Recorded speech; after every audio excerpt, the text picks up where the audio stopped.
Bija kaut kāds laiks, kad es arī domāju, ka tas viss tikai strādā sportā. Ja? Tas viss, ko es tur mācos un daru, tas tikai nostrādā, bet īstenībā tas visā dzīvē nostrādā. Ja? Un kad tu spēj pastīties uz lietām arī, kad dzīvē šīs lietas elementāri tev palīdz un viņas šeit strādā, tad kāpēc viņas nestrādāt arī sportā? Ja? Tāpēc ir forši tā salīdzināties. Pirmkārt jau ļoti mērķtiecīgs darbs, kas varbūt izklausās banāli, bet tāds arī bija. Tiešām strukturēts, mērķtiecīgs, ļoti apzināts.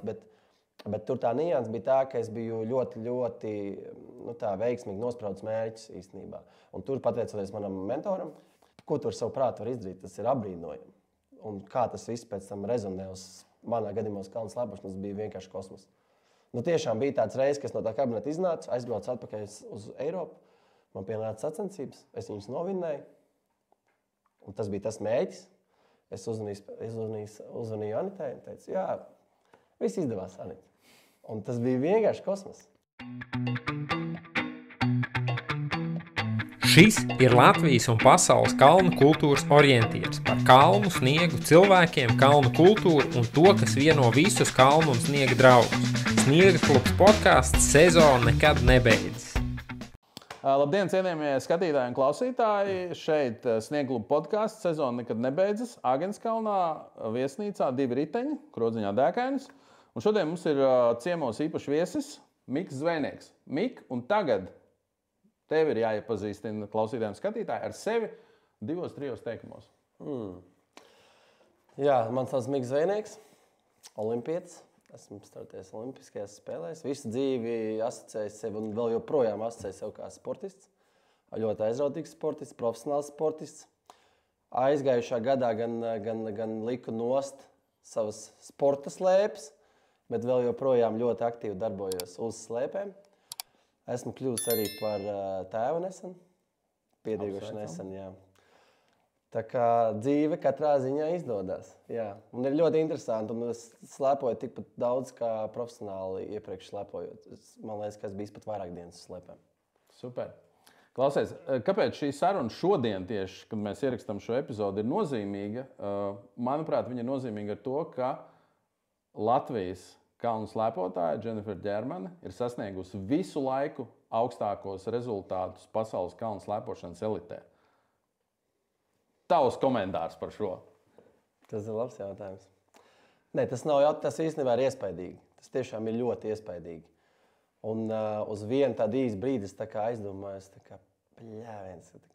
ko es izdarīju nepareizi varbūt tajā visā stāstā. Bet tad, protams, tā nevar domāt, jo katrs cilvēks ir individuāls. Katrs mēs esam savā brīdī, savā posmā, darām savas lietas. Un viņa ir šajā ērā, šobrīd, šajā sezonā, viņa tiešām spridzina. Un tas ir jāatzīst un tas ir jānovērtē, jo man pat nevis bail, bet es tagad ar interesi sāku domāt, ko viņa vēl paspēs izdarīt. Jo tas nav nemaz tik vienkārši. Man ne? Liekas, bet iebraukt 30, jā, tas jau likās wow, stilīgi. Pēc tam viņi iebrauc 14, tas liekas jau, klausies, jo meiteni ir ieskrējusies. Pēc tam top 10. Man pilnīgi bail domāt, kas tur tālāk var būt.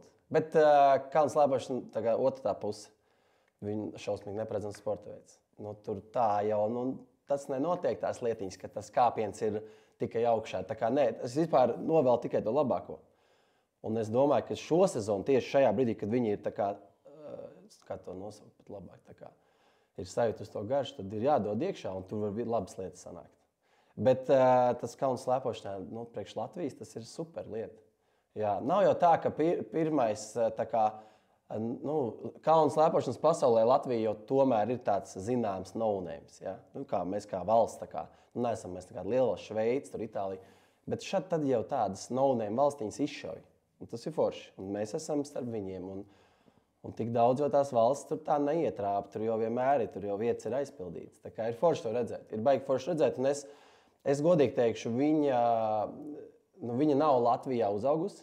No tāda viedokļa, ka tas nav tā, ka mēs viņu pilsētas trasē kādu dienu esam vērojuši. Ja? Viņa ir augusi ārzemēs, vairāk un mazāk. Skaidrs, ka Latvieta tur viss ir pilnīgi kārtībā. Jo mums vienkārši ir arī visādas stāsts par tām naturalizācijām. Tas arī ir moderns mūsdienās, bet viņi ir tīri Latvijā, tur viss ir super, pareizās krāsas, pareizā meitene tur ir lieliski. Uzaugus bišķi, citā negribētu teikt sistēmā, bet Kalnos faktiski, jā? kalnos, jā. Tā kā, negluži no pilsētas trases nākusi. Labi. Bet tas jau nemaina lietas būtību. Labi. Viss ir super. Nē, es ļoti priecājos, jo mums jau vajag tādu cerības stariņu. Tas ir ļoti svarīgi priekš Latvijas vispār tās kalnu slēpošanas, arī Saeimas, ko es pats esmu arī teicis, ka nav jau mums tik vienkārši tā kā, to ceļu lausti. Ja? Mēs jau esam dažādi sportisti dažādos laikos, to aciņu tā kā bruģējuši. Ja? Un ir forši, ka viens cilvēks ir nobruģējis viņu tagad jau tālāk un uzlicis to latiņu. Tas ir ļoti forši. Super. Klausies, tagad mēs veidojam šo ievadu, ja, pilnīgi diezgan interesanti dokumentējis, uzskatu, ja, kopumā vispār par visu kopējo skatījumu, ja, kā tas viss ir. Bet kā tu jūties tagad, tā kā tu teici, ja, ka tev liekas, ka tu varbūt kaut ko neesi izdarījis, bet es domāju, ka varbūt tas nav par to, ka tu neesi izdarījis, bet tas ir varbūt par kaut ko citu. Tu neesi kādreiz domājis, ka tas nav tikai tas, ka, teiksim, tavs centiens, ja, kas nav varbūt rezultējies, kas tā var būt, tas ir objektīvi, ja, garantijas nekur nav nevienam šajā dzīvē, bet kā tie varbūt ir kaut kādi citi iemesli, citi apstākļi. Skaidrs, ka, sāksim ar to. Es esmu vīrietis, viņa ir sieviete. Labi. Tas ir diezgan jānošķir. Tas nenozīmē, ka kāds ir pārāks par otru vai otrādāk, bet tā ir zināma atšķirība. Un tur nav jāmeklē īstenībā tāda iemesla. Es domāju, tas būtu bijis nepareizi vispār. Tas uz man bija uz brīdi tāda sajūta, ja es atzīšos. Man bija tāds sajūta, wow, rekur cilvēks var. Bet mēs visi varam. Un īstenībā to es arī saprotu bieži vien. Caur tiem gadiem man bija tāda situācija, ka saprotu, jā, es arī varu. Un tas jau mums katram ir kaut kāda brīža, kad mēs saprotam, es varu. Jautājums ir, kurus tās ceļus tu pēc tam tur mini un kurš durvis atver aizver. Tas ir laikam bišķiņ, vai es kaut ko varēju darīt savādāk, noteikti, jā. Gan jau, kad iespējams kaut kad bija tas dzīvoklis jāiegādājas Austrijā. Jā. Varbūt bija tāda vecākiem mums doma kaut kad sen apakaļ, kad mēs braukājām pa Austriju, bet mēs jau, kursējām turp apakaļ. Mēs kaut kādā ziņā esam pie Latvijas piesieti, jā, visu laiku bija tāda sajūta par mājām. Mēs vienmēr ar Kristapu vecāko bačku runājām, ka vienmēr bija forši atgriezties mājās, ja tev ir starplaikos. Mājās. Tās mūsu mājas bija Latvija, mēs nekur citur nejutāmies labi. Tā kā tur jau tas viss ir. Kad es biju pavisam jauns, man arī likās, tur junioru vecumā tikko sāk braukt, man likās, ka jābrauc uz Ameriku studēt. Bet es ātri atmetu to ideju, jo es sapratu, ka man patīk mājās. Tā kā, kas tur būtu sanācis, kas nebūtu. Beigās, tajā pašā Kordas kalnā es arī esmu trenējies, ja, un visus kalnus izprovējis. Ne visus gan. Kā mēs noskaidrojam? Ne visus, bet stāsts par to, ka es personīgi esmu tas stāsts, kā Latvijā izaug sportists. Cik tālu, tik, un es neko nenožēloju. Nē, olimpiāda, es domāju, ka tas jau jebkuram cilvēkam nav tā, ka tu pasaki olimpiets, ka tas ir tā kā ieies durvis jebkuram. Tā ir. Es gribētu teikt, īstenībā man par nožēlu bija kaut kāda posma dzīvē, kad man likās, ka varbūt man uz to olimpiādu nav jābrauc. Man bija tāds kaut kāds, bet pēc tam atskatoties, man šķiet, ka tie bija tādi lūzuma punkti, kurus labi, ka es pārvarēju, jo beigās jau jebkuram tādam sevis cienošam normālam sportam, man liekas, ka tas mērķim ir jābūt. Olimpiskās spēles, jo tas tomēr ir milzīgs notikums, un tas ir tāds milestones tev kā sportistam, ka tu esi kaut ko sasniedzis. Tā kā tie brīži, laikam, kad man likās, ko tad man jau nemaz moška nav jābrauc, būs jau labi, kā ir, es taču visu kaut ko esmu pabaudījis. Ja es nebūtu līdz Ķīnai nonācis, visticamāk, tad es nezinu, es mājās gan jau sēdētu un grozītos. Tā kā labi, ka bija tie lūzuma punkti un labi, ka es viņiem tiku pāri, un olimpiāda noteikti ir tas. Labi, tad es gribu par to olimpiādu mazliet pajautāt, droši vien miljonus reizes varbūt es dzirdēju, bet kāda ir tā sajūta soļojot iekšā stadionā Latvijas komandas lielajā sastāvā? Mēs bijām ļoti liels delegācija, mēs bijām daudz cilvēki. Tur bija tas stāsts baigi ar Covidu īstenībā. Tas bija šī noņēma to visu. Es neteiktu, ka viņš sabojāja, bet visi tajās maskās un no rīta vakarā testi un tur viss. Tad visu laiku kaut kāda zināma izolēšanās. Tad tu tikai dzirdi, ka kādu no strīpas noņem tur vienu, ja? Gan arī pa ceļam tur ejot. Jo tur kāds ir saslims vai kā. Bet tas pats gājiens, protams, ka viņš bija īpašs un foršs un skaists. Es varbūt pat īstenībā neaptvēru īstenībā to. Kad tu skaties televizorā, patiesībā no televizora, es negribu teikt, labāk izskatās, bet tu redz visus tos ornamentus, siluetus un tādas lietas. Bet bija skaisti. Jā, es gribētu teikt, tas nebija tā kā pats tas īpašākais brīdis man personīgi. Nu, tad precīzi gribēju jautāt, tieši kas bija Olimpiādas visā tajā laikā, tas īpašākais brīdis tev? Es gribētu teikt, tie brīži, kad es biju uz kalna, visi tie brīži, kaut tad es biju elementāri treniņš. Ja, treniņi tur arī bija iespējīgi mīnus, tur 20 grādi, šausmīgs augstums, un viss trenējās. Bet kaut kā tie brīži, kad tu saproti, ka tu gatavojies. Nu, jo tas process jau mēs bijām tur nosacīti ilgi, tāpēc mums bija iespēja sagatavoties tā kārtīgi arī. Nu, teiksim, aklimatizēties visādā ziņā. Un tad tu tā kā saproti, wow, es esmu šeit. Tā kā, bet tas process jau vēl nav beidzies, un tā kulminācija tikai sekos. Ja, tas jau nav, nu, teiksim tā, būt jau tur uz vietas ir forši, bet tas darbiņš jau vēl tikai jādara. Un tad tu tā kā visu laiku tā būvē to sajūtu par to. Un tās dienas īstenībā es ļoti, tā kā tas viss, nu, esot olimpiādē, tev ir viss sakārtots. Tā ir tā foršā lieta.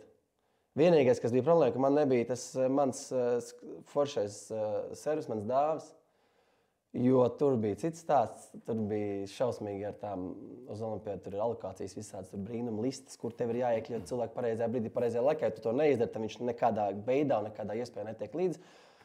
Mums sanāca tur milzīga laža, un viņš neaizbrauc man līdzi. Tas bija vienīgais, kas man pietrūka, bet vispārējais infrastruktūra, tev neviens netraucē. Tu esi tur, tu dari to darbiņu, ko tu gribētu kādu dienu darīt tieši tādā vidē.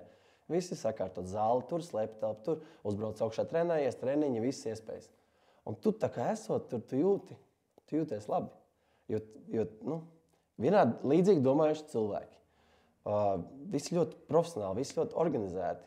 Visur tev atver, nu, ne jau tas, kad atver durvis, bet visur tevi sagaida, laipni aicina iekšā, visur tev viss ir pieejams.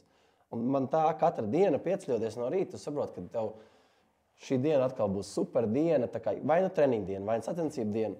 Bet tā par tieši īpašo brīdi es gribētu teikt tā milzu slalomu dienu, kad bija vienkārši crazy apstākļi. Es nezinu, vai tu esi redzējis pats. Kā tas tieši izskatījās, bet tas bija īstenībā, man dzīvē nebija tik grūtas sacensības bijušas. Vai viņas bija arī fiziski grūtas, bet ļoti emocionāli grūtas. Bet tāpēc, ka tur bija putenis, šausmīgs sniegs, vējš, tur viss bija, viss komplekts. Un trasi bija ārkārtīgi sarežģīti uzlikt, tas bija milzīgs slaloms, kas nav mana, tā kā, nu, teiksim tāda super specialitāte, ja, bet nu, tajā dienā, tajā laikā es sapratu, ka te ir vienkārši jāgāž. Te nav vienalga, kāds pinturols te startē un vēl sazinu kādi džeki krūtiem. Man pilnīgi vienalga, jo te ir tieši es un trasi. Un tas bija krūtākais, kas bija olimpiādē, kad nu, tu sajūti, jo stāv uz starta un tu knapi redzi pirmos 2 mietus. Tu tikai dzirdi no starta būdiņas, ka tur ir did not finish, tur ir vēl viens džeks, kurš izkrīt. Un tu saproti, ok, labi, saņemies. Vienkārši izdari to. Un tas bija tas brīdis. Un pēc tam, pēc pirmās trases, sēžam iekšā tā kā tajā hospitality, kas ir tās atpūtas telpas, ja varētu nosaukt. Mums jāgaida otrais brauciens, un viņi pasaka, ka tur ir pa daudz sniegs trasē. Un viņi jāgrūž ārā ar retrakiem. Okay. Un normālā gadījumā nekad dzīvē neviens nelaiž tādu gonku, vienkārši kancelēt miers, bet nu, tā ir olimpiāda, viņiem ir jānovada tādas sacensības. Un viņi reāli ielaida iekšā sniega mašīnas un visu to sniegu izgrūda ārā. Un es sēdēju, es domāju, kā man negribās iet ārā, jo tas tiešām ir izaicinājums. Bet nu, tādi mēs sēžam tur daudz tajā iekšā, un tur ārā tu izjūt, ārā tu vienkārši pārsals uzreiz. Nu, bet tas bija izaicinājums, kur es pievarēju. Nu, un tādā ziņā par to, lai nu kā es varēju, bet es viņu pievarēju. Ja. Nebija super izcils rezultāts bija izcils. Vai tas sniegums varēja būt labāks noteikti, bet tāda bija tā diena. Tā kā, nu, tā tieši, es tagad vienīgi datumu pat nepateikšu, ja man tik īpaši dienu uz datumu es aizmirsu. Ja tas varētu būt kaut kāds 13. februāris, varbūt arī ne, bet tā bija īpašākā diena, jā. Jā, man liekas, Lindsay Vonai nebija kur dzimšanas diena. Viņa arī tur svinēja kaut ko paralēli. Kāds no lielajiem braucējiem tur kaut kas bija tāds ap 14. Jā, Lindsay tagad jau kādā fanu zonā svinēja. Varbūt, jā, varētu būt, ka viņi svinēja. Kaut kas tur bija, man liekas, tev kāda sakritība. Bija īpaši. Tā diena bija tiešām īpaša. Klausies, bet iznāk tā vienkārši tas, ko es sapratu, ka, ja no 2 braucieniem var novest tikai vienu, tad tas nozīmē, ka sacensības tiek pārtrauktas, neturpinās. Tā es vispār, protams, kalnu slēpošanai ir 2 braucieni. Okay. Izņemot ātruma disciplīnas, kur ir viens. Bet kaut kur es esmu redzējis vai pieredzējis, ka arī ar vienu braucienu pietiek, bet es neesmu drošs. Okay. Es domāju, ka olimpiādē tas neiet cauri. Es domāju, ka lielā mērogā sačos tas neiet cauri. Bet praktiski 2 braucieni jānovad, jo tur jau ir tā kalnu slēpošanas tas skaistums, ka vienu braucienu jau ļoti daudz var nobraukt. Tur varētu pilnīgi jaunu sporta veidu uztaisīt, ja būtu tikai viens brauciens, piemēram, slalomā. Viss tur vienkārši šaut, kā ir, tā ir, ja nav, tad nav, ja ir, tad ir. Jā, un tad tur būtu baigi interesanti, bet tā māksla jau ir, ka tas otrais brauciens vēl jānobrauc. Un plus vēl apgrieztā secībā, un tad tie labākie brauc pēdējie, un bieži vien pat tādiem izaicinošiem apstākļiem.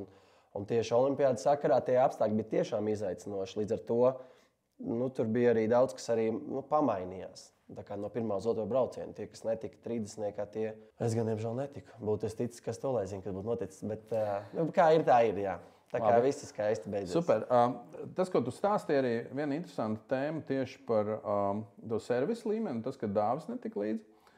Mums Lelde stāstīja līdzīgu stāstu par savu pieredzi. Un tur bija, viņas stāstā tieši parādījās, ka tas, ko tu esi pieradis, kas ir tava komanda, tu aizbrauc uz olimpiādi vai uz augstu līmeņu mačiem, pēkšņi tev pilnīgi viss nomainās. Ja? Tev nav vairs tava komanda.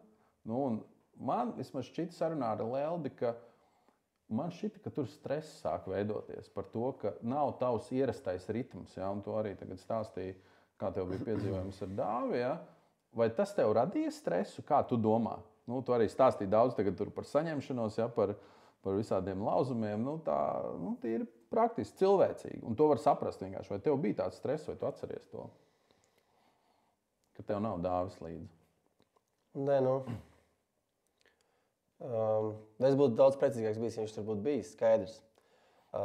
Tas, ka man bija, es visu sezonu biju, koncentrējies tikai uz braukšanu un viss tas, kas notiek slēpj telpā, to es vispār pat nelikos nezinu, jo man tas reāli man tas līdz sirds dziļumiem man neaizrauja tā slēpja asināšana. Ja es zinu cilvēkus, kuriem tur super, viņi tas tā kā, tāda zināmā mērā meditācija. Ja? Bet man tas tā nesagādā tādu baudu. Tā kā skaidrs, ka kaut kāds gan jau, ka tas diskomfortu radīja. Es neesmu tāds profs kā Dāvis 100%, un tās slēpes tur varbūt arī vajadzēja kādam pačkot vēlreiz, ja, pirms tiem startiem. Nē, bija jau viss labi. Bet tas kaut kāds, zināms. Zini kā, es biju apbēdināts līdz izbraukšanai uz Pekinu. Bet es jau sapratu, ka tā vienkārši ir, tā situācija ir tāda un jātiek ar viņu galā. Tur viss tās sportiskās iemaņas bišķi nāca talkā, kad mēs esam šādā situācijā, šī ir tā izdzīvos, nodzīvos. Un viss jau sanāca veiksmīgi, bet bija bēdīgi, jo, tā tas ir. Tāpēc uz lieliem sačiem ir vienmēr svarīgs tās, jo tur ir šausmīgi milzīga organizācija un olimpiāda kā tāda, un visas milzīgas sacensības. Tur ir svarīgi tās sarakstus iesniegt. Pat ar cilvēkiem, kurus tu pat iedomāties nevar, ka var braukt. Bet tas lielākais jau problēma bija tas, ka man arī galvenais treneris, kas man bija plānots, lai viņš braukt ar man līdzi, viņš dabūja Covid. Un viņš nespēja izveseļoties. Līdz ar to man vispār nebija treneris faktiski tur uz vietas. Tur bija vēl tādas lietas. Paldies, ka man bija otrs treneris savukārt pārstāvēja Islandi, un viņš tur bija uz vietas. Bet tad viņa sportisti dabūja Covid. Tāds bija tās svēles. Tie bija apstākļi. Tie bija tādi apstākļi, un viņam bija nosacīta izolācija. Un tad beigās bija dienas, ka es pat biju viens. Tur savukārt lomu nospēlēja federācijas prezidents Dinārs, kurš bija Lietuvai. Tā pasaules slēpošanas vide ir arī maziņa. Un tad mēs sadarbojamies. Tur viss bija labi. Bet pamatā es aizbraucu bez sava trenera. Jā. Pēc būtības tā kā viņš bija nozīmēts kā Latvijas, kā man kā treneris no Latvijas. Tā kā tur bija interesanti, bet tas tagad atskatoties, liekas, vispār, wow. Tā kā, un vēl pēc tam tā ir Ķīna, tur jau tie noteikumi arī ir savi. Un Covid laiks. Bet to jau viss ir aizmirsuši, kāds ir, vai ne? Tagad viss dzīvo, ceļo, ko dara, ko grib to dara. Ja. Tas ir labi, ka mēs esam atgriezušies, man liekas. Tas ir labi. Normāli. Protams. Kāpēc es vispār par to jautāju? No tava stāstītā es saprotu, ka ir bijušas situācijas, konkrēti arī Olimpiādē, droši vien ne tikai, ja, kur tu saproti, ka tu esi izsists no ierastā ritma, ja, tev ir jātiek ar to galā, un tur vēl pilns ar tādiem pašiem cilvēkiem, ja, kuriem arī ir savi ritmi un tā. Un es gribu to saistīt mazliet kontekstā ar tavu profesijas izvēli. Tu esi sporta psihologs. Es gluži nē. Bračka Kristaps. Bračka, jā? Bračka, jā. Tiešām, jā? Jā. Okay, kāpēc man likās? Es varētu noteikti kādu mentorēt, bet man nav tā zinātniskā bāze apakšā. Okay. Jā. Kristaps, jā. Viņš ir, kā viņš tā citu man laboja, viņš nav sports psihologs, bet viņš ir sporta psiholoģiskās sagatavības treneris. Tur ir nianses, acīm redzot. Ja? Man jau šeit cilvēkiem daudz vieglāk sports psihologs, bet tur ir nianses. Nē. Es savukārt esmu sporta speciālists. Sporta speciālists, jā. Okay. Arī derēs. Skaties, nianses vienkārši ir par to savā ziņā izdzīvošanu. Tas, ko es saprotu, tu vienkārši nonāc apstākļos, kas tev ir situācijas, kurām tu nesaskāries, un tagad vienkārši kā tikt tām pāri, sporta speciālisti lūdzu. Ja? Kā sportistam, kuram varbūt nav savu psihologu, ja? Vai kurš nekad par to nav domājis, varbūt, ja? Kā viņam tikt pāri šādām situācijām, ja? Kur tev ir vienkārši visu laiku nāk priekšā negaidītais, un tas tevi kaut kur fonā visu laiku čubina. Ja? Nedod mieru, neļauj koncentrēties tam, kam tev vajadzētu koncentrēties. Īsā atbilde būtu tāda. Parasti arī bērniem ir daudz stresa pirmajās sacensībās. Mums tagad, starp citu, bija aizgājušā nedēļā. Mums klubā arī jaunieši bija, kas piedalījās pirmajās sacensībās. Un tad tur ir baigais. Tur ir tādi stāsti vienkārši. Tur nav loģikas vispār, ko tie bērni runā vairāk. Tur tiešām ir. Un tā atbilde ir piedalīties sacensībās. Tātad viņi to dara tāpēc, lai piedalītos sacensībās? Nē, respektīvi. Ir piedalīties sacensībās, ir stress, tu atkal piedalies sacensībās. Un ar laiku, atkārtojot tās pašas lietas, esot tajos pašā vidē, tajos pašos apstākļos, tu vienkārši automātiski pārvari viņu. Tas it kā liekas dīvaini, vai ne? Jo mums gan jau ir situācijas, ka jau kaut kas, es pats par to tā esmu domājis. Es nezinu, piemēram, es pats klausījos podcastu, kur ir viens žeks, kurš paliek mežā vienkārši ziemā. Viņš paliek mežā viens pats. Tāds mazliet diskomforts varētu būt. Un viņš stāstīja līdzīgas lietas, ka tu vairākas reizes paliec to laiku, tu saproti, ka viss ir kārtībā, te neviens te neuzbrūk, te nav nekāda dzīvnieka plēsoņas, viss ir labi. Bet es domāju, nezinu, es esmu daudzreiz bijis kaut kur mežā, ne gluži viens, bet vienmēr ir bijis neumolīgi.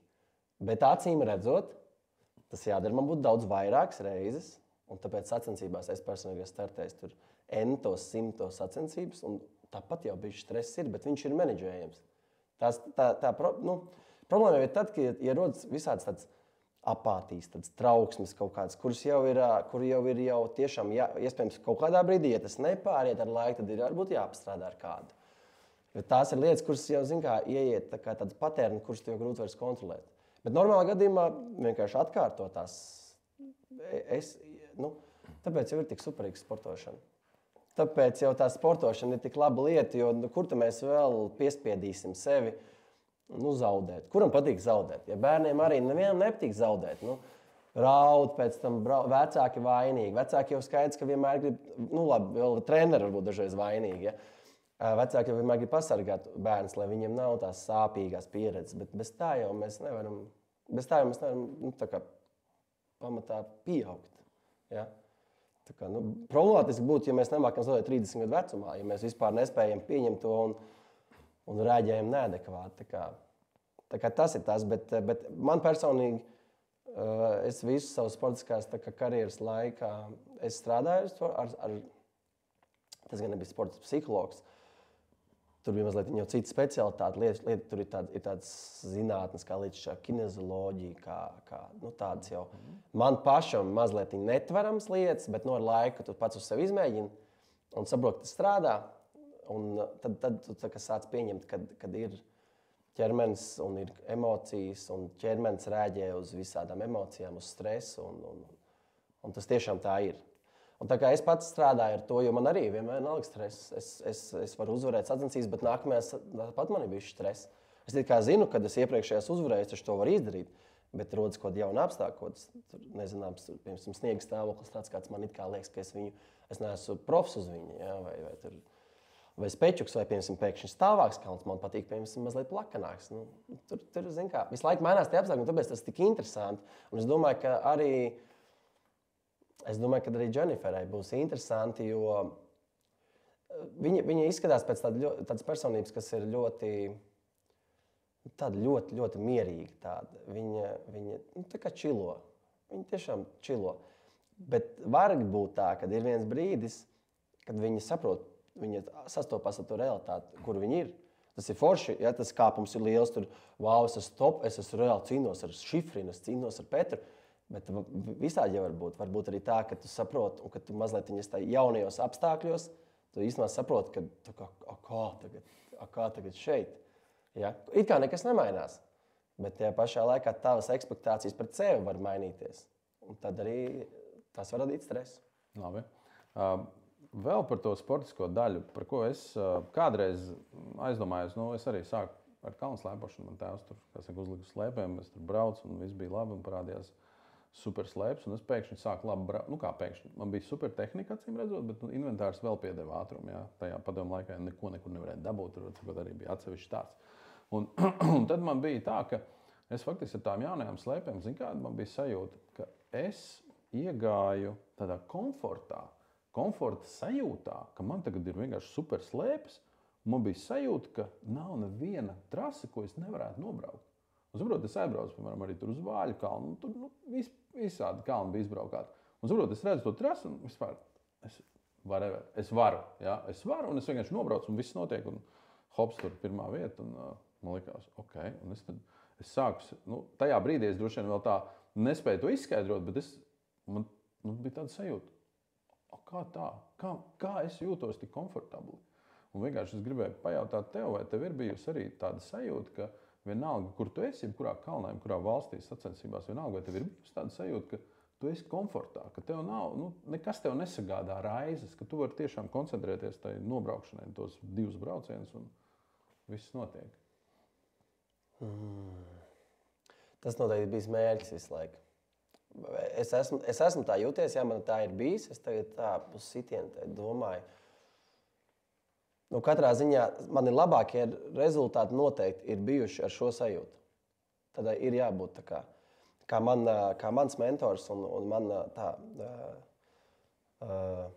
sauksim par manu psihologu, par manu mentoru. Kā viņi man vienmēr stāstīja, ka tev ir tā kā jājūtas tā viegli, bet braucot, piemēram, tā viegli, bet agresīvi. Tas tā kā ar mašīnu braukt, ja tā. Kaut gan arī mēs jau ar mašīnu adaptējamies tik forši, ka mēs jau bieži vien braucam, nav obligāti jāpārsniedz ātrums, bet bieži vien tā kā liekas pietiekoši ātri, bet komfortā. Ne? Un tas ir tas, uz ko mēs strādājam īstenībā pēdējās 2 sezonas.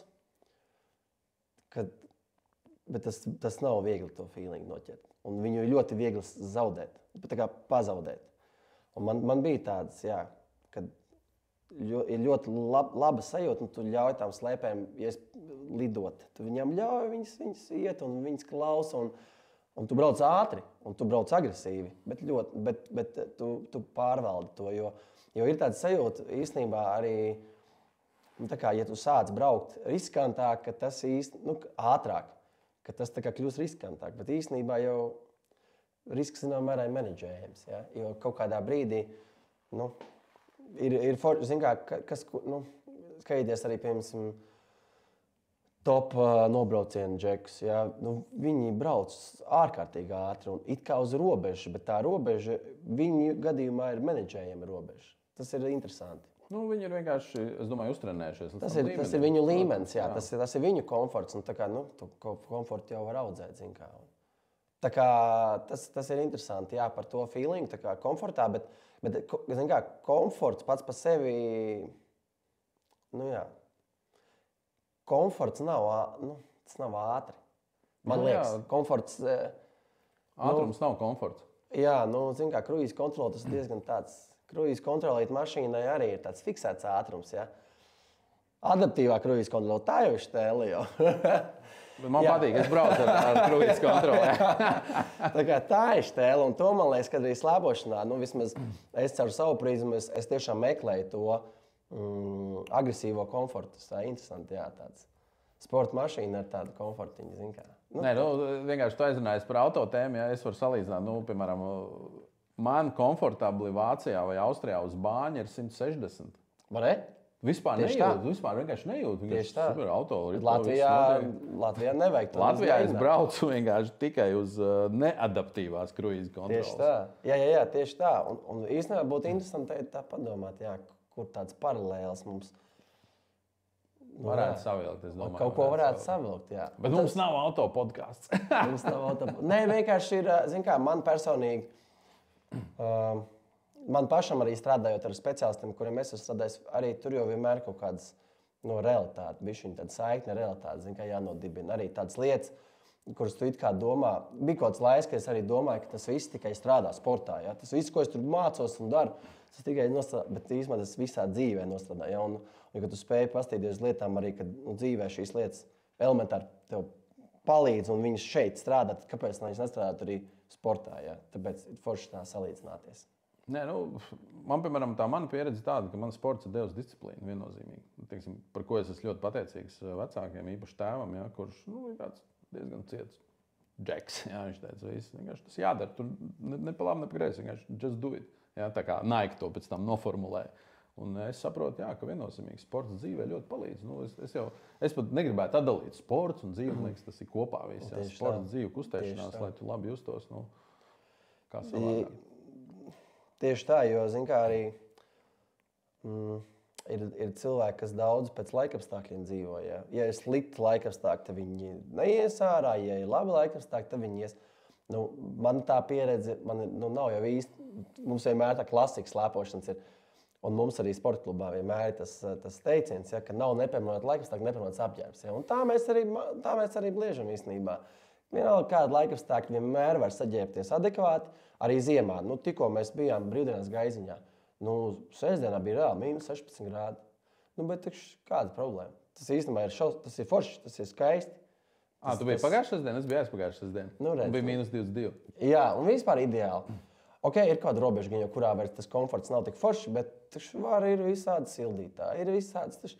Un ja mēs esam gatavi, un tā es arī pats dzīvoju, ja man, piemēram, nav problēmas aiziet, pat paskriet arī Lietuvu. Ja es adekvāti saģērbjos, un man pat tas sagādā baudi, jo tu izdari kaut ko tādu, ko, respektīvi, jā, tas ir tas sporta nopelns, tieši tā. Jā, labi justies. Jā, labi justies, un to dari, un tā ir tāda arī disciplīna, zinām mērā. Tieši tā, tas jau arī, tur jau arī korelē. Tad parunāsim par vilni. Jā, tātad tas, ko mēs sākumā runājam par mūsu latviešu sportistu visu laiku labākiem sasniegumiem, vienkārši tas, kā tu to aprakstīji, vai to varētu aprakstīt to, ka Dženifera ir uz viļņa? Jā? Tas ir viens jautājums, un otrs jautājums, vai tu kādreiz esi jūties uz viļņa, kad tu vienkārši tu kāp attīstībā? Viņi noteikti ir uz viļņa, ja 3 gongs pēc kārtas tā nobraukt, tur ir kaut kāds vilnīts, ir uzķerts, tas 100%. Un es pats tad arī uzreiz, es zinu, man ir bijis tā, ka tu jūties ļoti, tu jūties tā kā zirgā, tev viss iet, un jo tu mazāk centies tā kā sākt analizēt, tur, zin kā, mēs parasti analizējam, kad iet slikti, tad vienmēr viss analizē, bet kad iet labi, tad arī nevajag pārāk daudz arī analizēt. Ja ir tas brīdis, jo tas jau tāpat ir darba rezultāts, tur aizmugurē ir ļoti daudz stundas visādā mērā. Un nav jau jēgas domāt, man iet labi. Neviens nekad domā, kāpēc man iet labi. Vienkārši iet labi un gāzē, un tieši tā arī vajag. Un līdz ko sāk jau tur, vai tur kļūt iedomīgs, ja? kas arī dažreiz gadās, ja, kad man pašam ir bijis tā, ka tu jūties labi, tagad tu esi neapstādināms, ja, bet tad pienāk parasti stops. Ja. Tāpēc ir vienkārši jābauda. Man personīgi tā bija, kad es uz pasaules kausa, lai kvalificētos īsumā maziņš ieskats, lai kvalificētos pasaules kausam, pa sievietēm man šķiet, ka nav tāda robeža. Jā, nav tāda robeža. Vīriešiem ir jāiekļūst top 150 labāko sportistu vidū pasaulē. Tas tiek atlasīts no 2 labākiem rezultātiem sezonā. Tas ir tāds īsumā. Un, lai es kvalificējos pasaules kausa sacensībām, man bija jau ļoti agri sezonā jāiespēja dabūt tie 2 labi rezultāti, kas būtu tajā top 150. Un tad mums tas izdevās ļoti, ļoti agri. Tas bija novembra pirmās sacensības gandrīz vai kas vispār notika Eiropā. Un bum, man uzreiz bija, es novinnēju vienu, paliku otrā dienā un uzreiz kvalificējos pasaules kausam. Un mēs tieši ar Dāvi, ar maniem treneriem Itāļi, tur kopīgi strādājām. Tas saču pagājām, mēs tā kā dādojam, kāds var būt. Mēs uz to gājām, bet tagad tas notika. Tā kā. Un mēs bijām domājuši, labi, Valdzēra pirmais posms izlaidīs mošu. Kamēr vēl, bet tas notika, un mēs jau gandrīz gatavojam uz Valdzēru. Un tad man likās, ka tas bija tas brīdis, kad es biju zirgā, jo es aizbraucu pēc tam uz Austriju. Es tur vēl vienu saču novinnēju. Un tad man likās, ka tas vienkārši neapturams. Un tajā brīdī es noteikti arī biju neapturams, bet es tomēr atskatoties, es domāju, ka es mazliet pieļauju kļūdu. Ka es jūtu, ka tagad viss ir ideāli. Man nav jēgas tur pārforsēt. Braukšu mājās, bišķi atpūtīšos. Aizbraucu mājās, atpūtos, atbraucu atpakaļ. Un tas feelings bija pazudis. Un jo vairāk es par to domāju, jo es esmu tā, ka tas bija iespējams kaut kā kļūdaini. Bet to jau tikai mācoties saproti. Bet kur tu uzskati tā kļūda, ka tu atbrauc mājās? Tā kļūda bija visticamāk tāda, ka man vajadzētu turpināt vienkārši trenēties. Kad man skaidrs, ka kalnu slēpošana specifika ir tāda, ka tur tie plāni var bieži vien pamainīties, jo laikapstākļi spēlē lielu lomu, un tur laikapstākļi bija problemātiski. Un tad es sapratu, ka labāk es aizbraucu mājās, atjaunojos, patrenēju fiziskās spējas un pastrādāju ar saviem mentoriem. Bet man liekas, ka tur kaut kas nogāja greizi. Un tas ir par to, uz tā viļņa es biju, viss bija ļoti skaisti. Es īstenībā tiešām, es tik ātrs nebiju jūties, varbūt arī nekad. Bet tad kaut kur tas aizklīda. Un to atpakaļ es dabūju tikai janvāra pašās beigās. Bet janvārs pasaules kausā ir pļaujas laiks. Janvārī ir...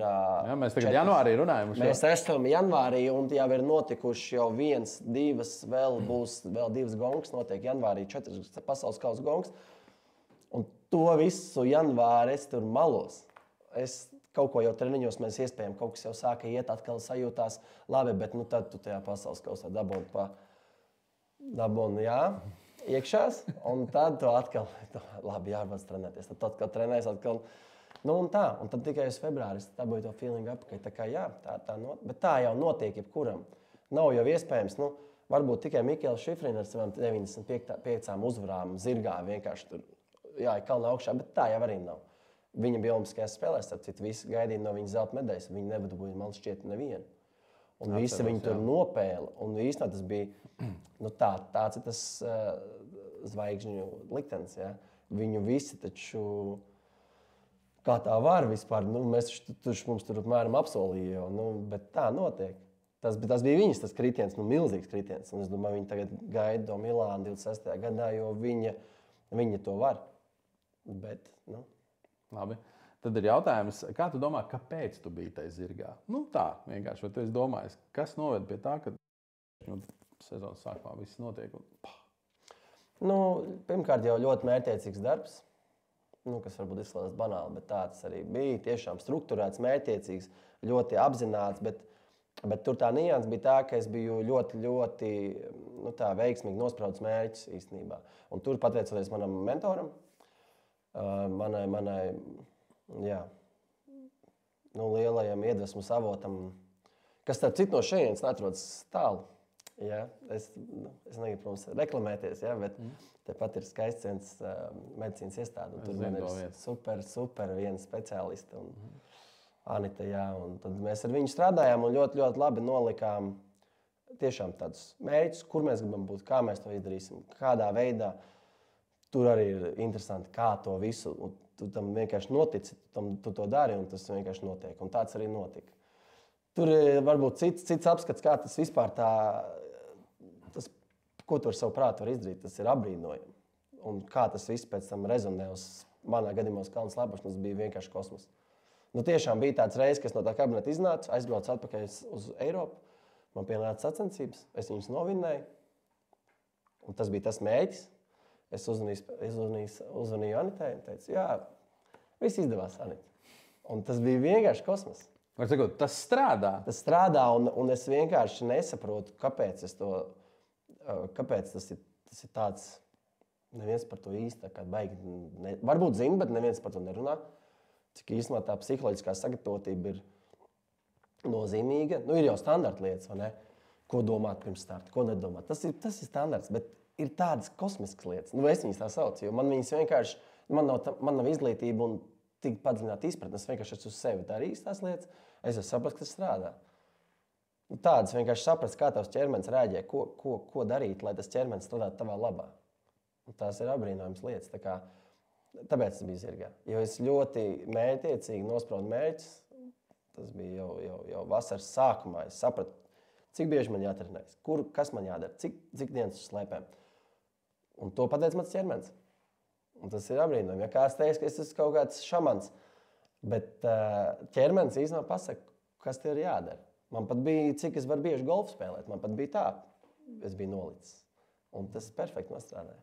Labi. Tu saki, ka par to nerunā, un varbūt daudz to nezina. Noteikti daudz nezinu. Bet tāpēc es arī gribu pajautāt, kā tev šķiet, kas ir tas iemesls? Tas ir bailes no darīt kaut ko savādāk, vai bailes principiāli pievērsties tam virzienam? Varbūt, ka tā ir, zin kā, mēdz teikt, ka latviešiem piemīt mītiskā domāšana, ka viņi tic mītos. Nu, tur apmēram, jā, ja tas tur notiks, tad tas notiks, vai kaut kas cits nenotiks. Kā tu domā? Es gribētu domāt, ka skaidrs, ka tas ir zināšanu trūkums visticamāk. Nu, respektīvi, saprast, ka sports nav tāda tupa nodarbe. Tā nav cilā svarus un tur tās lietas. Ir īpaši kalnu slēpošana, vienkārši tas sports sastāv no ļoti daudz mazām daļiņām, mazām uzvarām. Tehniski, taktiski, tur visa puse, tur viss ir iekļauts. Ja? Pārsvarā jau neviens sports vairs nav tik vienkārši. Ja? Tur ir visādas nianses, kas nesastāv tikai no fiziskās sagatavotības. Tas ir tehniskais sporta veids, mēs tā varētu pieņemt. Protams, arī tehniskais, bet kā jebkurā sporta veidā, sportists jau ir arī cilvēks. Ja? Un tur ir tas, ko mēs ar tevi runājam par to, ka nav jau tāda dzīve un sports. Ja, tas ir viens vesels. Un patiesībā man arī bija tāda ilgāks laiks, kad es īstenībā arī domāju, ka es esmu sportists, un tad es esmu parastais cilvēks. Ja? Bet tā jau, es vienkārši esmu cilvēks, kurš nodarbojas, kurš iegulda daudz laika, lai sasniegtu kaut kāds rezultāts. Tā tas ir. Un cilvēki, jā, es domāju, ka grūti. Es nezinu, vai tas ir kaut kāds bail. Noteikti, ka cilvēkiem ir bišķiņi, iespējams, ir tāds priekšstats, kad vispār pie sporta psihologa tur iet, ja tev ir toču problēmas kaut kāds. Ja, es jau sen atpakaļ jau sāku, man iegadījās, kad es nokļuvu pie pareiziem cilvēkiem, kas ar to darbojās, un man jau arī kaut kas pa burzmē teica, ka tur jau kaut kas nav labi. Ja, bet īstenībā jau tā nav. Un es domāju, ka cilvēki no tā bišķiņ atturās, jo paši var tik galā. Arī latvietim tas ir raksturīgi. Ja? Pats visu izdarīs. Nevienam nevajag neko prasīt palīdzību. Ja? Man tiešām paveicās, zinām, mērā, jo es pareizā laikā, pareizā vietā satiku pareizos cilvēkus. Bet tā jau nebūtu jābūt. Būtu jau jābūt kurai ceļa kartē, kad mēs zinām, pie kā vērsties, kurā brīdī. Un skaidrs, ka arī nevienmēr tie speciālisti pateiks to, ko tu gribi dzirdēt. Viņi bieži vien tev, arī man tā bija. Arī es domāju, ka es visu zinu, visu māku, bet man reāli nolika pie vietas un pateica, ka ja tu gribi sasniegt rezultātus, mēs darīsim tā un tā tu vairs nerunās. Man arī ir tā, vārdiem ir milzīga nozīme. Arī es lietoju nepareizos vārdus. ilgu laiku es neapzināti teicu, tur arī ir ārkārtīgi bija interesanti strādājot pie tā, kad, pieņemsim, pateikt vārdu mēģināšu, vai centīšos. Ja, tie nestrādā tie vārdi. Un tas ir vispār kosmos, kā viņi nostrādā uz to ķermeni. Zini kā, tas, ko tu tagad saki, šis ir rīktīgi interesanti man pašam, jo es arī neticu vārdiem mēģināšu, centīšos, es ticu vārdam darīšu, būs. Jā. Un tas arī man tā gan izvēja kā pie latviešu skolotājas. Zin, kā man bija jāmācās daļēji no jauna izteikties. Jo īpaši, piemēram, saču dienās, ja tu sāc ar pamēģināsim, vai kaut kā. Tur bija arī visu kaut citas, ja es biju šeit piemirsts. Bet es ceru, ka es viņus vairs vienkārši neizmantoju tādus negatīvos vārdus, kas tev neiedvesmo tai rīcībai un arī man personīgi, kas varbūt nederēja. Tā kā tas ir apbrīnojami. Bet tās jau ir, zini, tas ir tā kā homeopātija, un tad daudz cilvēku netestēja homeopātiskām zālēm. Vajag normālu zālīti ar zāli, es domāju, aptiekā nopērkamo.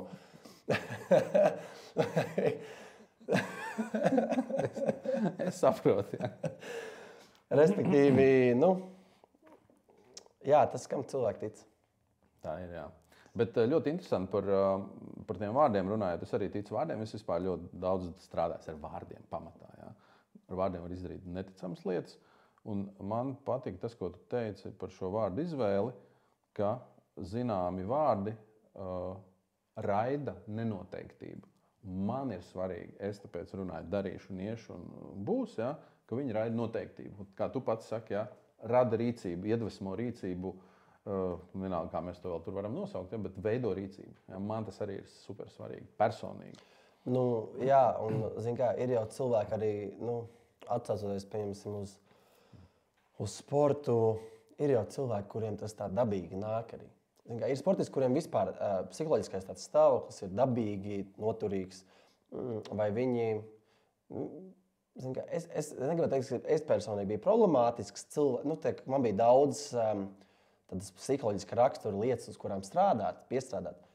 Man bija daudz, kur strādāt. Bet ir jau cilvēki, kuriem tas viss nāk no dabas. Ja? Man tas viss bija jāmācās, bet noteikti ir daudz cilvēku, kuriem tas varbūt pat nav aktualitāte. Neapzināti, bet nav aktualitāte. Bet es ticu, ka katram jau ir kaut kādas lietas, kur var piestrādāt. Tāpēc tie vārdi, protams, tas man bija baigās atklājums. Man jau likās, kā viens ir tas, ko tu saki, bet tu jau vari domāt kaut ko citu. Bet tā nav. Ne? Tā nav. Ne? Ja tu vari domāt kaut ko citu, bet ja tu pasaki to nepreizā veidā, tad viss. Precīzi. Jā, runājot par vārdiem un šo te visu, domāšanas lietu, es gribu mazliet parunāt par tavu ģimeni. Jā, tātad tas, no kurienes tu nāc, visnotaļ noteikti ir tevi ietekmējis visādā veidā. Un tad, ja mēs runājam par ģimeni, tad kā tu jūties, kad tu augi, kad tu biji mazāks, kad sāki augt, tu redzēji, kur ir kalns slēpes, tur slēpo visi, kā tu to uztvēri? Vai tu atceries kaut kādu savu to pirmo sajūtu, ka es ieraudzīju kalnu slēpes, un visi manējie slēpo? Tas droši vien tev ietekmējas, tā pieņem. Jā, noteikti. Mēs tieši nesen es biju aizbraucis jauniešiem, mūsu junioriem līdzi uz Poliju, uz sacensībām, un tad man tēvs arī bija līdzi. Un tad mēs ar viņu tieši sākām runāt par, Slovākijā ir tāda viena pilsētiņa, tur tāds viens kalns, kur kādreiz mēs ar vecākiem braucām. Ļoti sēnā atpakaļ, mēs visi ģimene sēdāmies mašīnā, braucām. Es pat negribu iedomāties, kāda tajā laikā bija ceļi vēl. Ja es 95. gadā dzimis, tad kaut kādā 2005. mēs kursējām. Es pat nestādos priekšā, bez kaut kādiem Google Maps, bez nekā. Un, respektīvi, tā bija tā mana bērnība. Mēs ļoti daudz braucām, mans viss atmiņai palicis ļoti daudz tādas. Grūti pat aprakstīt. Zin kā, tagad es esmu izslēpojis par visādām Itālijām, kurortiem, tur Francijām. Tas bija tas laiks, kad tu vairāk pie mājām tāds, zin kā, tāds padomi tāds, bišķiņ tāds interesants tas sajūts man ir. Zin, kā, es pat vienkārši iedomājos par to, tāda vieta Krompahi un Slovākijā ir tāds kurorts. Nu, es viņu atceros, kā, ka es biju reāli sīks. Es atceros, ka viņš bija nenormāls kurorts. Bet patiesībā tur vienkārši viena trasīta. Man likās vienkārši vau. Mēs tur palikām pie vienas kundzītes. Un viņu mēs pat par savu Omi saucām. Neskapēc. Kaut gan man ir 2 superīgas Omas. Bet mēs viņu saucām par Omi. Ja? Un tad tur tā es atceros, ka visu laiku bija kalns. Tur visu laiku kaut kāda treniņa. Bet tas viss bija tādā čiliņā īstenībā. Tā es to atceros. Jā, protams, Sigulda skolas laiks. Skolas laiks jau es atceros daudz labāk. Kad braucu pēc skolas pat taisno uz Siguldu, vienmēr kratījies mājās pa to šausmīgo šoseju. Un es vienmēr mēģināju kaut ko lasīt, kaut ko mācīties. Man bija daudz mājasdarbu jāpilda. Tā es atceros daudz ko no tā. Un tad tas ceļš bija šausmīgs. Tagad jau vispār ir lieliski apstākļi. Tā, zin kā, bērniem, kas dzimst tagad, vispār superīgs šoseja. Tur viss izstāsta skaisti. Kādreiz jau, es zinu, ka Jāna jau pie jums bija aprunāties mana mamma, un tur jau bija pavisam cita pasaule, vai ne? Es jau vispār, es gribētu teikt, tādā maļinā uzaudzis. Jā. Bet, piemēram, kad tu augi, tu ieraudzīji tā slēpes, ka ir slēpes, tu jau droši vien nejautāji sev, kāpēc slēpes. Vienkārši tas viss tā dabiskais. Jā, par to. Jā. Vai tu domā, vai tā kā bija risks, ka mums tas varētu nepatikt? Nē, nepatīk, bet es drīzāk domāju par to, ka tu jau nekādas jautājumas neuzdevi. Kā viss slēpo, tad ir jāslēpo. Vienkārši kā, vai tā tu to atceries? Vai bija grūtības kaut kādas? Tas arī nav mazsvarīgi. Bija kaut kas visāds. Mēs tur esam izspēlējuši tur tādas lietas, kad neies uz treniņu. Un tāpēc, ka visāds tur lietas bija. Jā. Protams, bet tas jau tāds laiks. Man liekas, ka tas ir... Vecāki noteikti ļoti gudri mūs iespējams kaut kādos brīžos arī iemānīja to kalnu slēpošanu. Jo es neticu, ka noteikti ir arī jaunieši, kas... Es domāju, ka tagad ir ļoti grūti jaunieti noturēt visu laiku to fokusu uz kaut kādu nodarbi. Kad es augu, tik saņēmu, es neaugu, bet tad es domāju, ka bija vieglāk. Kaut kādā veidā ar tādiem maziem burkāniem dabūt mūsu tā kalnu, lai mēs to iemīlam. Jo noteikti bija periodi, es pilnīgi pats arī atceros, kaut pusauģu gadu, kad liekas, ka es atceros ļoti labi, ka man likās, ka tas viss tusiņš, es visu viņu nokavēju visu laiku.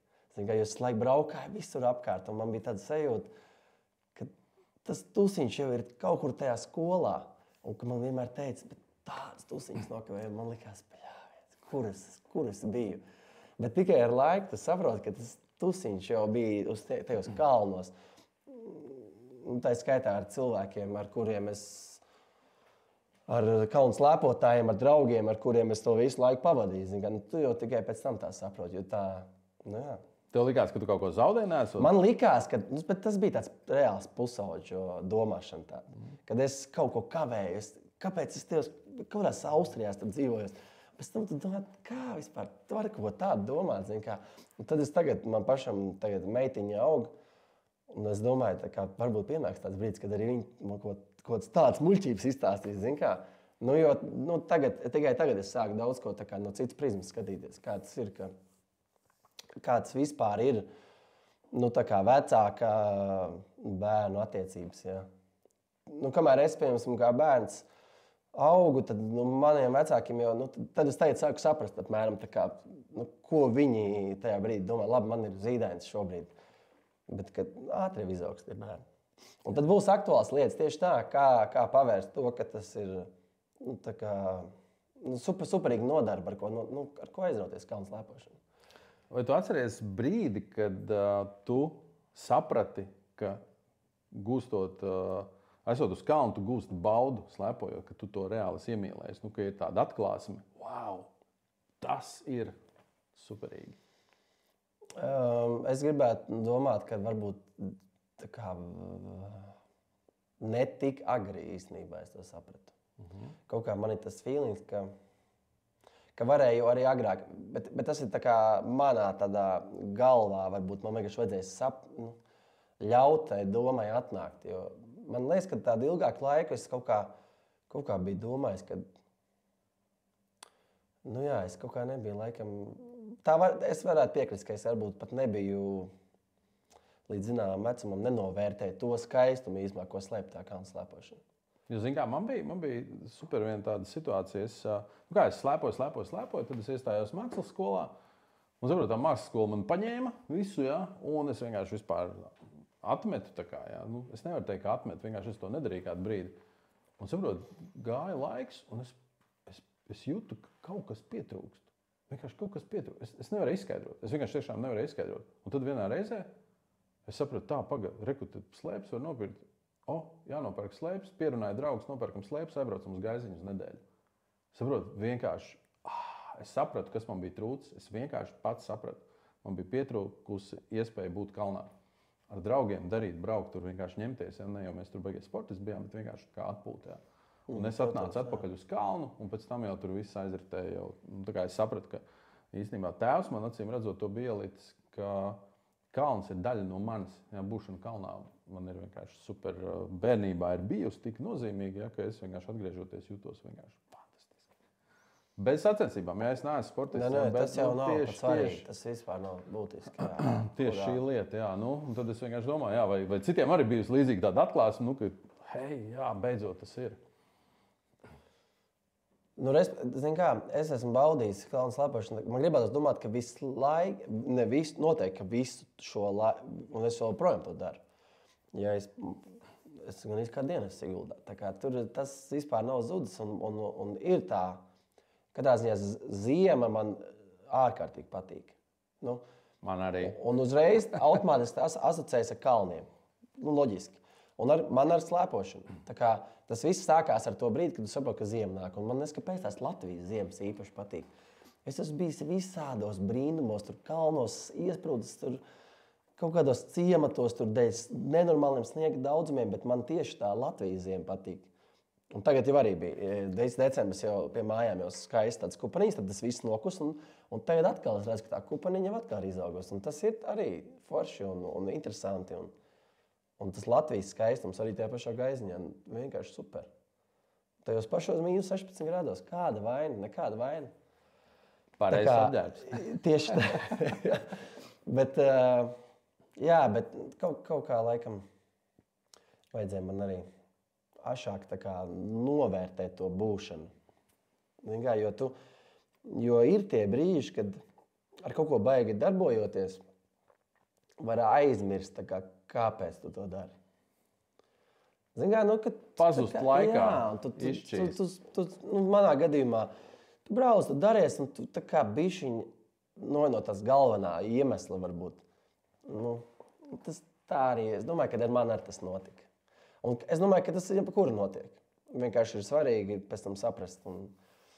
Tā kā kalns tagad, kad man ir liekas, ka vairāk laiks, un vairāk laika man taču nav palicis, jā, tas profesionālais sports prasīja ļoti daudz laika, bet arī jā, cita dzīves puse. Jā, arī prasa ļoti daudz laika, bet vienalga es teiktu, kaļu liels plāns, kur jābrauc slēpot, uz kurien, kādā formātā. Jā, jau es zinu, ka tava mīļā Japāna arī. Jā, un es domāju, wow, un tas man man liekas, jā, un es slēpošu tādu un tur, un nākošu gadu, aiznākošu gadu. Tas jau ir tas stāsts. Tas ir asinīs. Jā, tas ir asinīs, 100%. Juris Žagars mums stāstīja par sniega smaržu. Tu zini sniega smaržu? Es varbūt tā gluži neteiktu, bet man laikam tas sniega struktūra vairāk uzrunā. Okay. Ja man viņa pašam ir bijusi vienmēr tur tās slēpošanas pasaulē, tur ir tāds sniegs, īpaši līdz ko tu sāc piedalīties sacensībās, tur tas kļūst vēl aktuālāk. Tad ir tur tāds agregāts stāvoklis var iepazīt ar tam sniegam. Ja, tas man laikam vairāk rezonē. Par smaržas tā kā nē.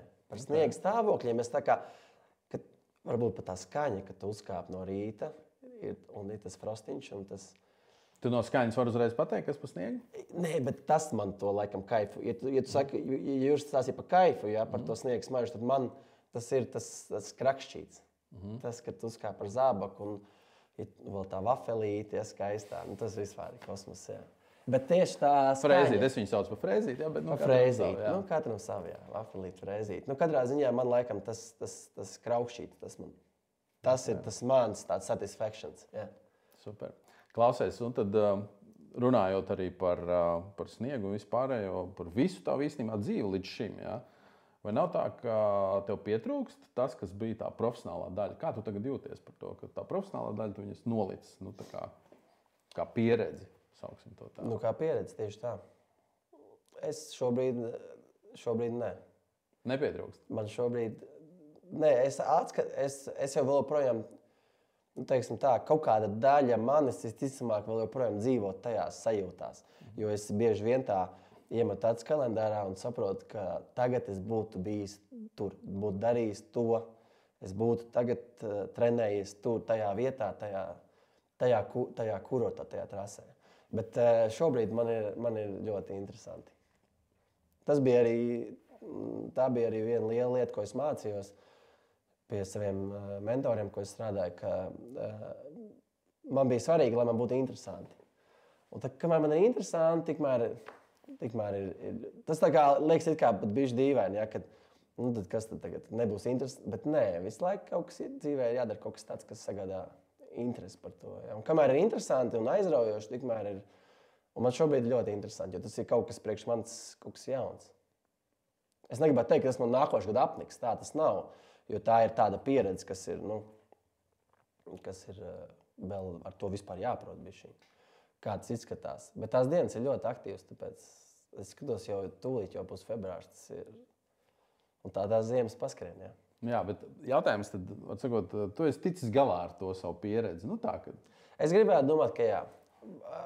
Varbūt, vienmēr jau var būt, kad atnāk kaut kāds tāds sajūts, tāds interesants pēc tam bišķi vēlākā periodā, bet man šķiet, ka es esmu diezgan, man tā vismaz liekas, es esmu pietiekoši veiksmīgi izdzīvojis, jo tas jau nebija vienkārši. Tas jau nav tā, ka tu piecelies vienā dienā, skaidrs tagad, tas tā kā 20 gadus vienā darba vietā nostrādāt, un tad aiziet prom, tas jau nav nemaz tik viegli, arī to tā. Tas prasīja man laiku noteikti, un bija kaut brīži, kad es arī domāju, vai tas tiešām ir tas, kas ir jādara. Bet nē, es jūtos diezgan labi. Jā. Un man šķiet, ka es esmu arī diezgan veiksmīgi to tas nav pārdzīvot. Vienkārši virzījies uz priekšu. Tā. Labi.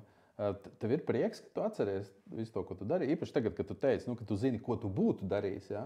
Un ka tas viss ir jau noslēdzies, un ka tu varbūt izjūti prieku par to, ka hei, es to izdarīju. Es jau zinu to. Jā, protams. Skaidrs, ka tas ir milzīgs prieks, tāpēc, ka daudz ko no tā atceroties, es saprotu īstenībā, cik tas bija tāds darbs, kas tur ir. Un tā bija viena no lietām, kas man bija tas feelings par, ka es sapratu, ka es noslēgšu tās visas savas gaitas sportiskās, vismaz tajā līmenī, kādā es sportoju. Man bija tāda sajūta, ka tur ir tāds darbs jāiegulda. Un tam īstenībā tam vajag baigo motivāciju. Tā, ka jebkuram sportistam, lai vispār sasniegt kaut ko, tur jābūt baigi iekšā. Un ja kaut bišķiņ tu šaubies, tad ir jāpadomā divreiz. Jo, tas tā kā nobraucienā, ja, par Kitzbühelas trasi pieņemsim. Tad vai tu esi gatavs, vai labāk nebrauc. Un tā arī ir ar to sportošanu, vismaz tajā līmenī, kā es to darīju. Tur ir 100% pārliecināti, kā tu to gribi darīt. Jo tu gribi tā vienkārši kāds paslēpot, ja? Tad tu vari vienkārši paslēpot, bet tad tas ir gaiziņš, tad tas ir riekstiņš, tad tas ir izglas Austrijā, ja? Bet ja tu gribi nopietnoši tev nodarboties, tad tur ir jāiegulda stundas. Tā kā to atceroties, man ir prieks un lepnums un gandarījums, jo tas bija ļoti interesanti, ļoti aizraujoši, ļoti skaisti. Bet jā, man ir prieks. Man vispār nav nekā, nožēlas man nav, vai es varēju daudz ko labāk izdarīt. Noteikti. Bet to jau tu tikai tā iemācies. To jau tikai tā ir tāda dzīves skola. Savādāk jau tu nevari īsti, it īpaši latvietim. Tas ir interesanti, ka latvietis jau, tur jau nav tāda ceļa karte tagad, kā tas notiek, kā kļūt par pasaules čempionu kalnu slēpošanā. Tā jau nav. Neviens jau to nepateiks, diemžēl. Tiešām? Diemžēl. Bet, zin kā, Šveice, Austrija, Itāļi, Viņi jau zina, uz kur viņi iet. Viņi jau zina, pirmkārt, viņiem ir sistēma, viņiem ir kārtība. Viņi jau redz, tur šodien pastīsies Eurosportu, tur stāv viens itāļu puika uz pedestāla. Viņi jau zina, kāpēc kur viņi iet. Tāpēc tādā ziņā ir forši, un es vēlu Dženiferai, lai viņa izdodas. Jo tas ir svarīgi. Ka ir, uz ko paskatīties. Ja? Ir, kad cilvēks var redzēt, ka tas var būt tas galapunkts. Tas pat nav galapunkts, ja? Bet tas ir tas ceļš. Ja? Vienalga, kur tas cilvēks uzaudzis, ko viņš darīs, bet jebkurā gadījumā. Jautājums tad ir tāds, kas bija tava motivācija? Vai tu tagad pēc šīs lielās pieredzes, ja, ko tu esi nolicis malā, sāc darīt citas lietas, vai tu esi izpratis, kas tev bija tā galvenā motivācija? Zin kā,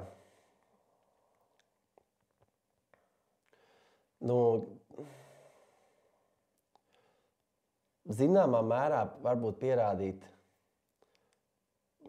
pierādīt ne citiem, bet pašam sev,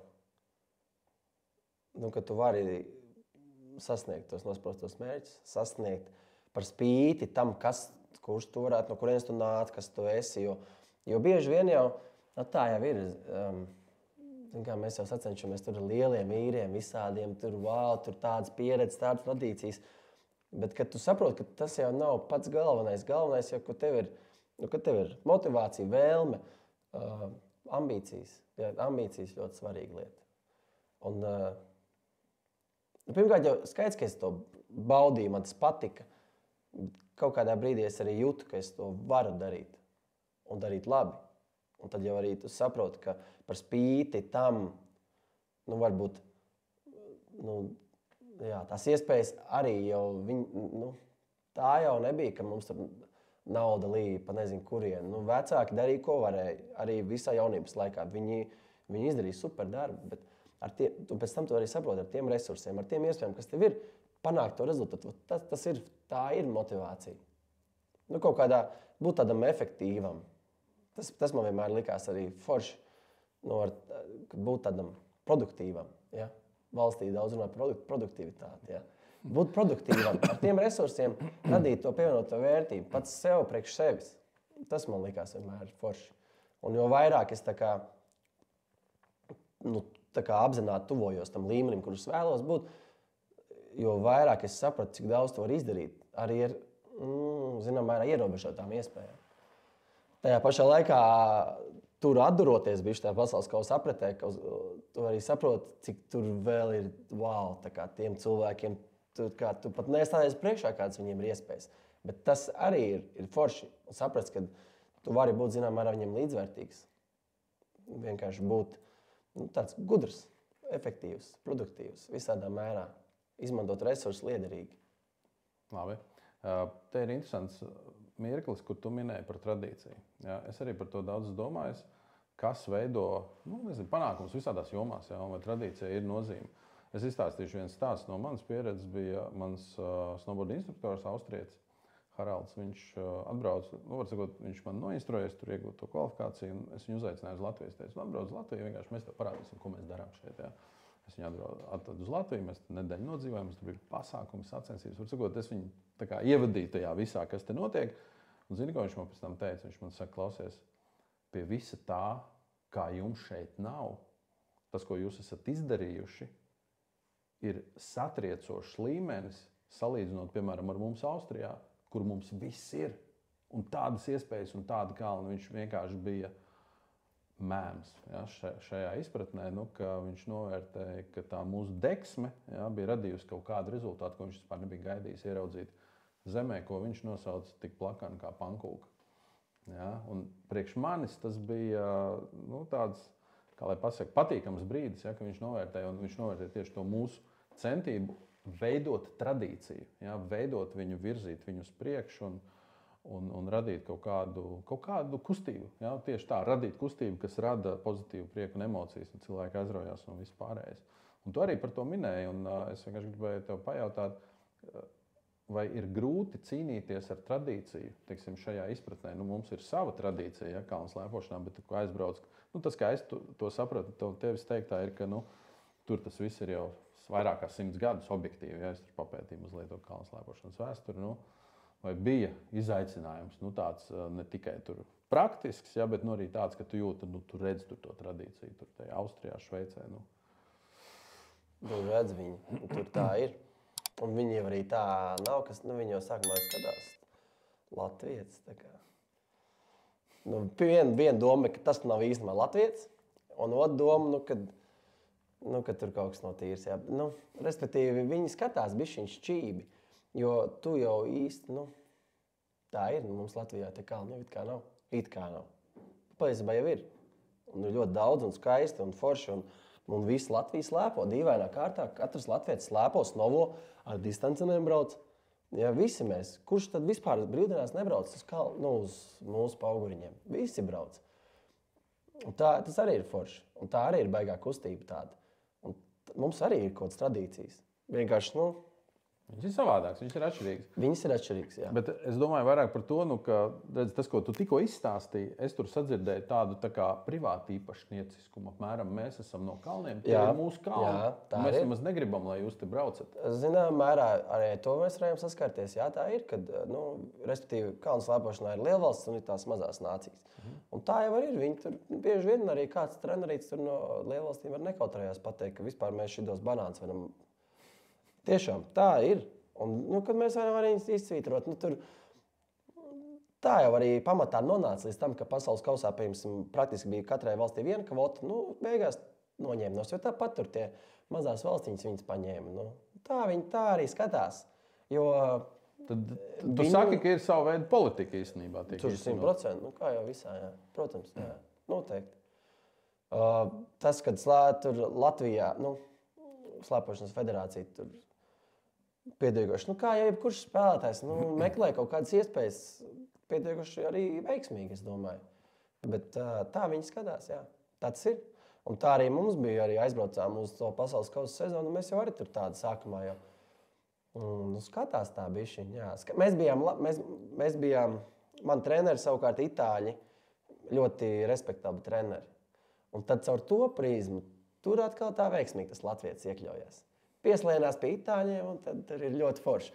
Bet, ja es bez tā visu, mēs kaut ko mēģinātu, nu, neiespēju. Nu, tur pat treniņu līnijas nedod kopā ar nevienu.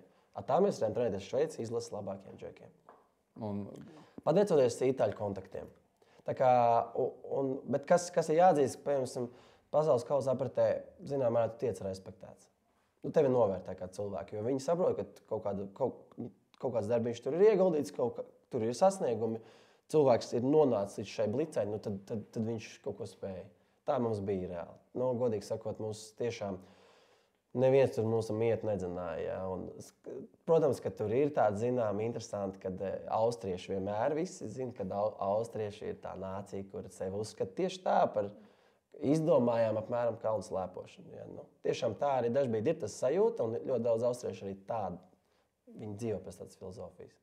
Nu, vismaz kalnu slēpošanā. Un kāda tev bija emocija par to, kad tu to jūti, ka jūs to pieredzējāt? Nu, pieņemsim, mums bija tur tā, ka Eiropas kausā mēs aizbraucam uz Šveici, un tur ir iesildošās trases. Un iesildošās trases ir 3, un tur ir daudz nācijas sabraukuši. Gan visādi latvieši, andorieši, kuri jau ir kalnu valsts. Pat andorieši. Kuri īstenībā ir normāli kalnu valsts. Un, starp citu, viens andorietis šobrīd pasaules kausā ļoti spēcīgs ir sev parādījis. Tā kā tam vispār vairs tik ļoti tai vietai, nu, kur tu piedzimst, nav tik milzīgas nozīmes. Tā kā vairāk jau te, nu jā. Un, respektīvi, tur ir tās treniņu trases, un viņas ir 3. Un vienu lika francūži, man liekas, tur otru varbūt šveicieši, un trešo lika austrieši. Francūžu, šveiciešu trases, tur visi iesildās pa viņām, pa austriešu trases neviens nebrauc. Jā, tikai austrieši. Viņas bija švakā stāvoklī, tur bija mīkstas kalns un tā, bet tā ir, austrieši vienmēr. Bet viņi tā kā neļauj citiem braukt? Vai? Tur, man liekas, bija tā, ka neviens īsti negribēja, jo tad tur būtu ņemšanās. Tie ir austrieši. Un tā ir dažreizīt, jā, ar viņiem ir bišķi sarežģīti. Un tāda, nu jā, kalnu slēpošanas lielvalsts. Viena no, jā, ar milzīgām tradīcijām. Skaidrs, kad arī ar čempioniem. Un tad esam mēs latvieši, kas esam tādi bišķi piezemēti. Nu, es par sevi laikam teikšu, pa visiem jau es nevaru teikt. Bišķiņi tādi piezemēti, tad maz drusciņi, gut tad es, jā. Nu, skaidrs, ka tā jau nē, sportā jau tā arī es tā nedarīju. Nu, tur bija kaut kāda viedzem saules jāizplēš, bet Kalns Lapašs tikai to rezultātiem. Tikai un vienīgi, tur ir tāda runāšana, gudra kalna lejā, tur nekas nesanāk. Tikai un vienīgi rezultātiem, ja tu uzvaras sacensības tā mums bija pirms 2 gadiem. Aizbraucām ar Dāvu, tur pa ceļam 1-2 gongs un abas dienas es novinnēju. Un tā bija Austrijā sacensības. Un es pat negribu zināt, ko ar tie treneri, tiem austriešiem sportistiem pēc tam darīja. Viņi noteikti, es arī vispār nešaubos, ka viņi vispār domā, kāds Letlands ar līdzīgu karogu. Ja? Viņi noteikti daudz nezina arī, kur mēs atrodamies. Bet viņš atbrauc, viņš vinnēja Austrijā. Ja? Un tur mēs bijām ļoti lepni. Un jā, pat viens treneris nāca teica, ka Malacis labi nobrauc. Un tas ir tur tiešām ļoti liels lepnums. Īstenībā jau tajā brīdī par to, no kurienes tu nāc, tas ir tas brīdis, kad tu saproti, ka jā, tas ir kaut kas. Tas tiešām bija, es atceros ļoti labi tās gongas 2. Un tur bija, jā, ja tu vari austrieši pārsteigt, tas ir kaut kas. Un tad jau arī viņi atradīs kartē, kur tu atrodies. Un tas jau ir forši. Tad jau arī Latvijai labums. Nē, es tev lielā mērā piekrītu. Zini, es esmu organizējis arī dažādas liela mēroga notikumus, un es zinu, tik līdz tu izcīni kaut kādu balvu, pēkšņi vienkārši, kas jūs esat, kur jūs esat. Jā. Tas taču bija, kad bija Mārcis Strombergs, kad bija volejbolists mūsu Where is Latvija? Jā, patiesībā sports īstenībā, marketinga tēma, jā, sports ļoti labs marketings, jā, ja mēs spējam parādīt rezultātu, pasies hokejs, jā, basketbols pēdējā laikā. Nepārspējam notikumu. Priekš mazās Latvijas, protams. Tā kā tur tas tā ir, jā, bet tas jau ir, kā jebkuram latvietim jānāk saskarties. Kas man bija baigais pārsteigums, īstenībā, kad es biju pasaules čempionātā Amerikā 16. 15. gadā Bīverkrīkā, ka cik daudz, jā, labi, es saprotu, Bīverkrīka un tā Veila skaitās ļoti kruts kurorts, ļoti elitārām personībām. Un tur, jebkurš, kurš mūs uzrunāja un no kuriem jūs esat, līdz, kad mēs pēcām Latviju, man tiešām bija tā, ka es 500 cilvēkiem runāju, 500 dažādiem cilvēkiem uz kalnu, un viņi zināja uzreiz, Rīgā es esmu bijis baigi skaistā pilsētā, wow, super. Un tad man likās, kāds var būt? Jo amerikāņi jau tomēr, tas nepārāk daudz zina, bet tas laikam ir ar to visticamāk. Īpaši cilvēku grupa, jā. Izglītības līmenis, tā skaitā un tā. Bet tā jau nav, ka visur brīnās un pirkstu vēl kartē, jā. Nē, es varu izstāstīt savu pieredzi. Šanhajā metro braucam skatīties Ernesta Gulbi spēli. Pilns metro ar ārzemniekiem, jau brauc visu uz Šanhajas Masters 1000. Un blakus mēs tur runājam savā starpā, ko tas amerikāņu valodu, un kurienes jūs esat, kas pa valodu saka, mēs no Latvijas. Gulbis! Saprot, jā, arī tāds tenisa sporta fans, jā, kurš ceļo pa pasauli, viņš zināja visu par Ernestu un vienkārši. Saprot, uzreiz bija konteksts, bija saruna, bija sporta satuviena. Vai arī cita tēma 2005. vai 2006. gads, neatceros precīzi, bet mūsējā futbola izlase sasit Turcija, jā, un starta Eiropas čempionātā, un man zvana tas pats Haralds no Austrijas, jā, snowboard instruktors, kurš, mēs tikai par snowboard runājam, viņš man pēkšņi zvana, klausies, jūs esat Eiropas kausā futbolā? Es saku, jā. Jā, un tā es biju vienkārši pārsteigts. Saprotu, ko sports dara, jā? Sports reāli maina attieksmi. Man liekas, tā ir tāda liela lieta. Jā? Ja sportā kaut ko spēj panākt, tad cepur nost, jebkuram, kurš to var. Jā, es tev tikai piekrīstu. Jā. Es pats esmu to izbaudījis savas ādas, jā. Tā kā tā ir, jā. Super. Mik, fantastiska saruna. Jā, šī nav pirmā saruna, jāsaka, jā, bet es domāju, tā nav arī pēdējā. Un liels paldies, ka tu atradi laiku un veltīji laiku mums sarunai, pastāstīt par lietām, par kurām, es domāju, mēs ikdienā nevaram daudz uzzināt. Jā, droši vien kaut ko varam salasīt mēdījos, bet cita lieta, ka cilvēks pastāst, kā tas reāli ir bijis. Un es gribu teikt mūsu podcastu skatītājiem un klausītājiem, ka man liekas, mēs dzirdējām visu to, ko Miks stāstīja. Un tā atziņa pavisam vienkārši. Bez darba nekur uz priekšu nevar tikt. Vai ne? Jā, zini, tu pasteikti to tik tā kā sausi, ka man liekas. Jā. Ne jau attiecībā uz mani, bet tie vārdi tā kā bišķi neiztur to. Jā, bet skaidrs ir viens, ka tas darbs, kas ir jāieliek, saprot, tā aizberga neredzamā daļa. Vienkārši viņam milzīgi. Tas ir fakts. Tas ir fakts. Jā, viņi ir milzīgi un ļoti bieži mums liekas, arī mēs redzam televīziju panākumu, viss tagad notiks. Jā.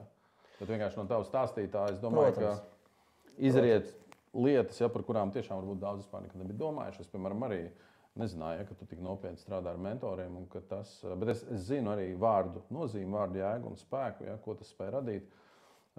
Es saprotu, ko tu saki. Jā, viennozīmīgi. Un es arī tiešām varu ieteikt, ja cilvēki nopietni grib sasniegt mērķus. Tagad jau, protams, mentori. Jebkādas, jā, mentori, koči. Koči man bišķiņ bail par to vārdu. Es tev piekrītu, jā, tā ir riskanta zona, jā, bet tas, ka vajadzīgs, es to saucu par padomdevēju vispār tā viennozīmīgi cilvēks ar pieredzi, kurš saprot, ko var ar vārdiem un tikai vārdiem izdarīt.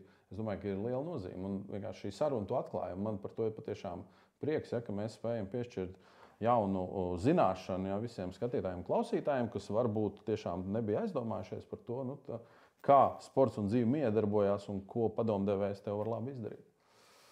Tā kā Mika, liels paldies jums, kas skatījāties, klausījāties. Sezona nekad nebeidzas. Sniegkluba podkāsts šeit no Agenskalna, no viesnīcas 2 riteņi un Krodziņa Dēkainis. Tiekamies nākamajā epizodē. Visu labu!